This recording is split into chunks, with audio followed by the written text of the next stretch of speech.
Hello and welcome to the Rusted Brush. Today I'm going to be working on more progress for my Estalian army for the old world. For this video, I'm going to be opening up some old Warhammer blisters from the 90s. I'll be talking a little about them and painting them up, so let's get started. The first one I'm showing here is an Empire Mortar. This was designed and sculpted by Norman Swales and Alan Perry. This model was made in 1992, and the bottom of the mortar confirms the date. It's a fairly simple model, with a mortar barrel, carriage, and the crew. The only assembly needed is the gun to the carriage and to glue them to bases. I like the crew, especially the one with the helmet. You can really see the launce-neck influence that inspired the Empire in these models. Next up is two halberdiers. This was before most infantry in Warhammer had plastic models, and you'd pick up these packs of 2 or 3 models. These models are also from 1992, and they were sculpted by Alan and Michael Perry. Like the crew of the mortar, the models really look like historical figures for launce-neck. I do hope to get a few more of these metal halberdiers in specific. And lastly, we have a General of Empire on horse. He's also known as Rutger. He was made for the Idol of Gore campaign pack. This model came out in 1996, as can be found on the tab of the model. It was sculpted by Ali Morrison, who is best known for making the Chaos and Orcs and Goblin sculpts for Warhammer Fantasy. This was a model I really wanted as a kid, as I thought he just looked so cool, so I'm glad I picked this up. There's not too much assembly needed for him, and I really appreciate how thick they made the lance, as it won't bend at all.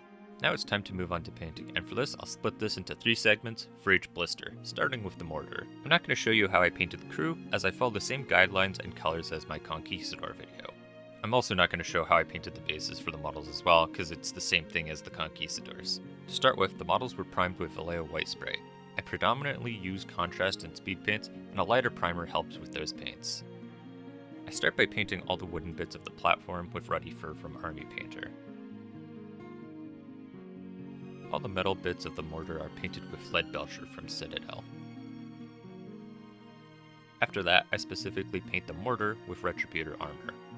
I want this to have an older look to it, like it's been in service for a while, and for this I give the entire model a wash of Agrax Earthshade. This will make all the wooden and metal bits have some definition, and age the mortar as well. Once the wash dries, I highlighted the silver bits with lead belcher, and painted the barrel muzzle with Abaddon black to simulate depth in the breech. Afterwards, I highlight the metal with AK Dark Aluminum. I highlighted the mortar itself with Retributor armor, as I thought leaving it like it was would be a bit too decrepit looking. The last part was a more precise wash in the recesses of the model with Nuln Oil to bring out some definition and a more realistic looking artillery piece. And that's the mortar done. Here's the model finished with the crew. Moving on, the halberdiers are next. In a previous video, I showed some halberdiers I finished painting, and I chose a different scheme from the rest of my army since they're supposed to be mercenaries from the Empire, so I'll show you how I painted them here. I first started by painting any of the parts I wanted grey with grave-loaded grey speed paint. I'm following how the lance neck would have fairly random sleeves and pants of different colors, but still keeping it a bit more uniform.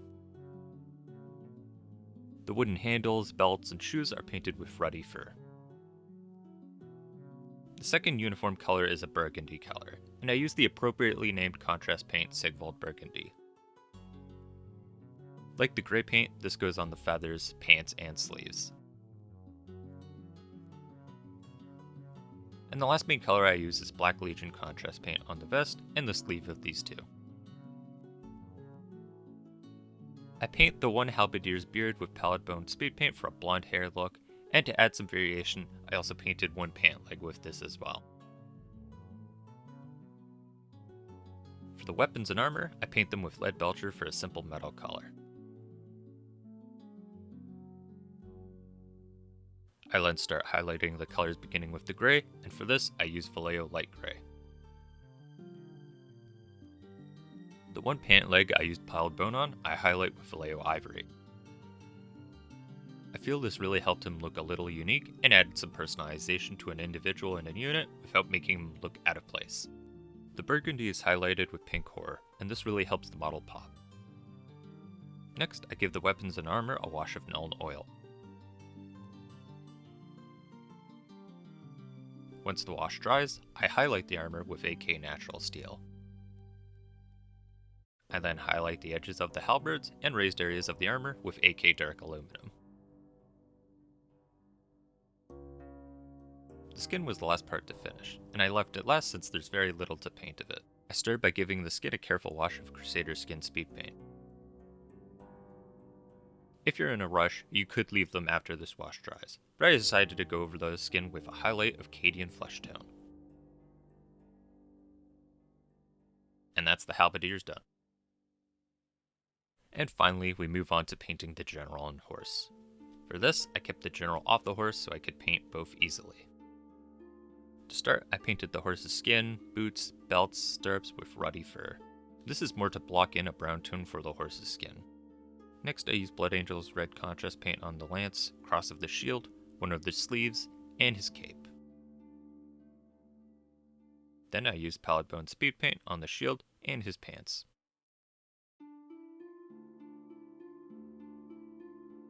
Both his sleeves are then painted with Zealot Yellow. The one that I already painted red was given this paint to change the tone a bit and add some variation in between his red colors. Now for the armor. I wanted to show you how I paint black mirror polished armor. I leave this for my richer looking Estalians. This is to represent blackened or blued armor, which helps with corrosion and for aesthetics historically speaking. For this, I want the armor to be fairly glossy. I use the AK ink Vanta Black for this. Just be careful to not get it anywhere else, or to paint on it after it dries, as it will be a pain to fix this mistake. I also use the black for stripes on the shield. If you want a blackened styled armor like this is all you really do. I would recommend painting some edges with gilding or something to make it a bit more noble looking.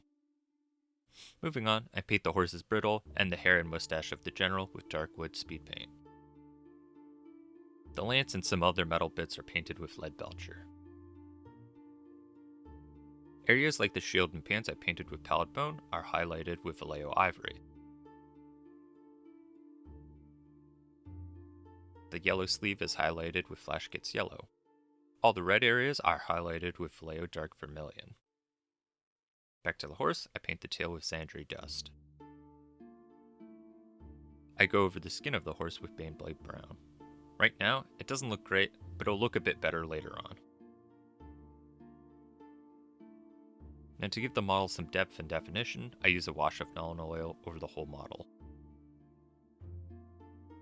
Next, I paint the horse's skin with Skeleton Horde to give it a tonal shift and for some depth. Now to make the armor look a bit more rich and noble, I paint all the edges with AK Dark Aluminum, and man does this make the model look way better. I then use Crusader skin on all of the flesh of the general.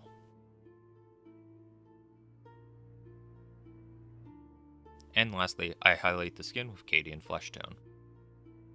With that, the general is done, and the blisters are all finished painting. I must say, these models were a treat to paint, and they were really easy to use speed paints and contrast paints on. I'm hoping to pick up a few more metal models from this period. I also finished painting up 2 engineers which I'm taking to a tournament this weekend. I'm not sure if I'll do an after-action report of the tournament, but that'll depend on how much I remember and how I feel. Anyways, the next video I'll be showing my progress on the Beastmen. I hope you enjoyed the video. Please like, comment, and subscribe for more content. Take care, everyone.